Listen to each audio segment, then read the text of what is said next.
وہ اس ابتدائی اسکول میں پڑھنے والے بچے تھے جہاں میرے والد پڑھایا کرتے تھے۔ مجھے ان مقامی لوگوں سے ایک طرح کی ہمدردی سی ہو گئی تھی جن کی گزر اوقات محض شکار اور زراعت پر تھی۔ میں ایک عجیب سی اپنائیت ان کے ساتھ محسوس کرنے لگا تھا۔ ان کو دیکھ کر مجھے وہ پینڈو یاد آنے لگتے تھے جن کو میں پیچھے چھوڑ آیا تھا۔ ایک دن ایک شخص اینر گریو نامی ہماری آبادی کے ہوائی اسٹرپ پر اترا۔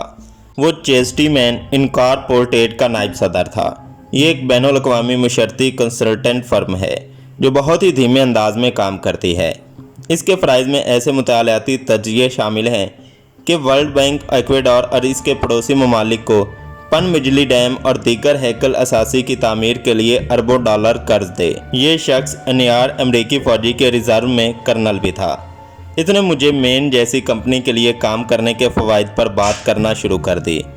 جب میں نے اس کو بتایا کہ پیس کور میں آنے سے پہلے مجھے NSA میں ملازمت کی پیشکش ہوئی تھی اور یہ کہ میں سوچ رہا ہوں کہ واپس ان کے پاس چلا جاؤں، تو اس نے بتایا وہ ایک وقت میں NSA کا رابطہ افسر بھی رہ چکا ہے۔ اس نے جس انداز سے مجھے دیکھا، اس سے مجھے شبہ ہوا کہ شاید اس کے فرائض میں یہ بھی شامل ہے کہ میری صلاحیتوں کا جائزہ لے۔ اب مجھے یقین ہو چلا تھا کہ وہ میری ذات کے بارے میں شواہد مکمل کر رہا ہے، جس میں یہ بھی شامل تھا کہ میں کس حد تک ایسے ماحول میں فٹ ہو سکتا ہوں جس کو اکثر شمالی امریکی اپنے لیے مخالفانہ تصور کرتے ہیں۔ ہم نے چند روز ایکواڈور میں اکٹھے گزارے۔ اس کے بعد ڈاک کے ذریعے ہمارا رابطہ ہونے لگا۔ اس نے اس بات کی خواہش کا اظہار کیا کہ ایکواڈور کے معاشی مستقبل کے بارے میں ایک رپورٹ اس کو پیش کروں۔ مجھے لکھنے کا شوق تھا۔ ایک چھوٹا سا ٹائپ رائٹر بھی میرے پاس تھا۔ بس پھر کیا تھا، میں اس کی خواہش کے احترام میں خوشی خوشی کام پر لگ گیا۔ 1 سال کی مدت کے دوران میں نے انیار کو کم و بیش 15 طویل خطوط ارسال کیے۔ ان خطوط میں نے ایکواڈور کے معاشی اور سیاسی مستقبل پر اپنی رائے کا اظہار کیا۔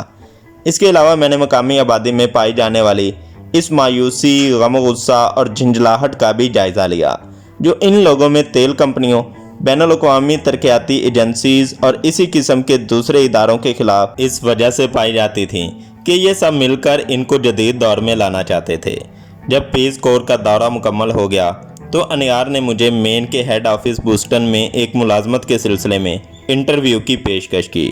ہماری نجی ملاقاتوں میں وہ بتا چکا تھا کہ مین کا بنیادی کاروبار انجینئرنگ تھا، لیکن ان کے سب سے بڑے موکل ورلڈ بینک کا تقاضا تھا کہ ہم اپنے سٹاف میں ماہر اقتصادیات موجود رکھیں تاکہ پیشگی معاشی جائزے تیار کیے جا سکیں جن کی بنا پر انجینئرنگ منصوبوں کی وسعت اور ان منصوبوں کے قابل عمل ہونے کا تعین کیا جا سکے۔ اس نے مجھے اعتماد میں لیتے ہوئے بتایا کہ اس سے پہلے وہ 3 اعلیٰ تعلیم یافتہ ماہر معاشیات کی خدمات حاصل کر چکا ہے۔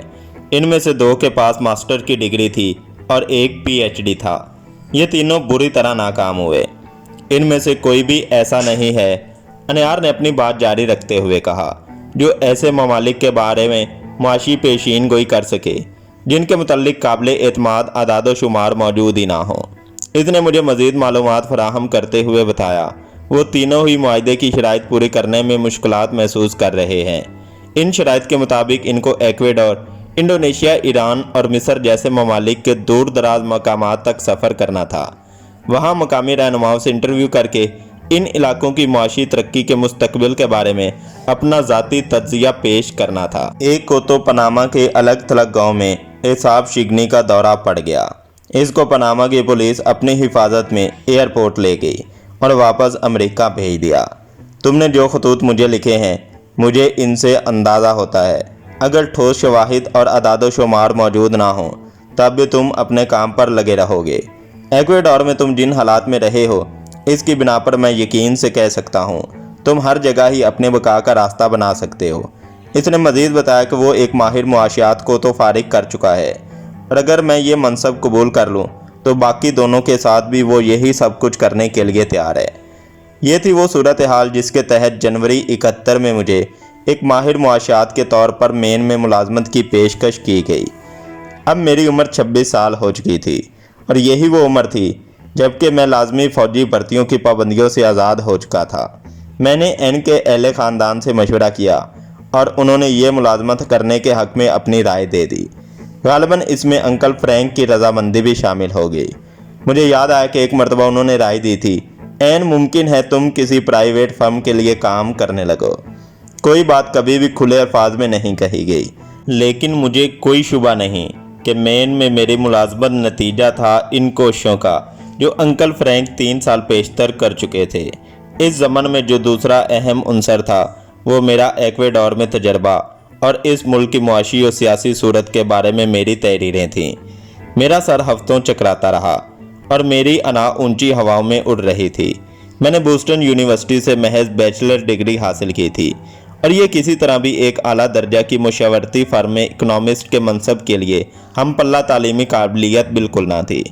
میں اندازہ کر سکتا تھا کہ بوسٹن یونیورسٹی کے وہ ہم جماعت جو کسی وجہ سے لازمی فوجی ملازمت سے رہ گئے تھے اور MBA یا دیگر کسی گریجویٹ کی ڈگری کے لیے کوشاں تھے، وہ میرے بارے میں جان کر جل بھن جائیں گے۔ میں نے عالم تصور میں اپنے آپ کو ایک جری خفیہ ایجنٹ کے طور پر دیکھا جو نت نئی سرزمین میں رواں دوا ہے، ہوٹل کے سوئمنگ پول کے گرد منڈلا رہا ہے، جس کے گرد رنگا رنگ کے نیم اریاں پیراکی سوٹ میں ملبوس عورتوں کا جھرمٹ ہے اور مالٹینی شراب کا جام ہاتھ میں ہے۔ اگرچہ اس وقت یہ محض ایک سہانا خواب تھا، لیکن آگے چل کر اس میں بہت کچھ حقیقت کا روپ دھارنے والا تھا۔ انیار نے مجھے بطور اکنامسٹ بھرتی کیا تھا، لیکن بہت جلد یہ عقد کھلنے والا تھا۔ میرے حقیقی فرائض منصبی اس سے بہت زیادہ تھے۔ اگر یہ کہا جائے تو غلط نہ ہوگا، میرا مشن میرے اندازے سے بھی زیادہ جیمز بانڈ کی مہمات کے قریب تر تھا۔